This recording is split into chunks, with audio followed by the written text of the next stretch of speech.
mberi nedzidzo pasi nevanotora zvinodhaka. It is my singular honor and privilege to address all the people that live in the surrounding areas and abroad on this vital platform as we are celebrating the groundbreaking of St. John Abel. Ndisati ndaenderera ndinoda kutenda mutumwa waMwari St. Nimrod nesangano reJohani Marangeri maunganiza momo yese wanu pachiitiko chekuwaka nyika chakanaka kudai.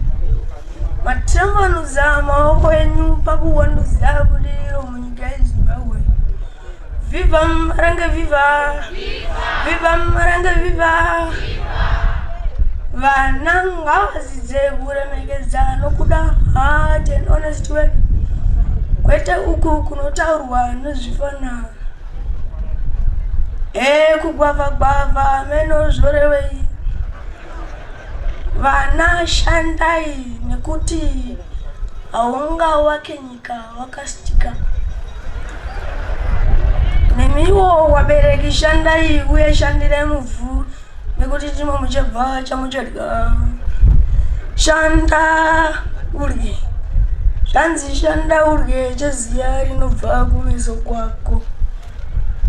Nhasi pandati ndiri kuenda kuSt. John Abel, amai wati ini handisi kusara, saka amai ndinawo pano nhasi. Amai sanganai nemhuri yenyu.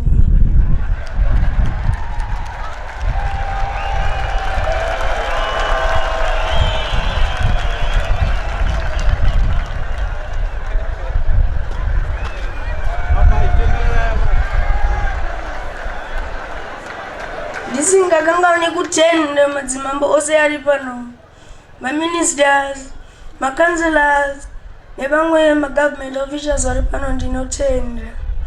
Hallelujah! Hallelujah! Hashtag nyika inowakwa nevene wayo. Hashtag nyika inotongwa nevene wayo. Hashtag nyika igona matigwa nevene wayo. Pamberi nekudzidza, pamberi nedzidzo, pamberi nedzidzo, pasi nemandu, pasi nevanotora zvinodhaka. I thank you.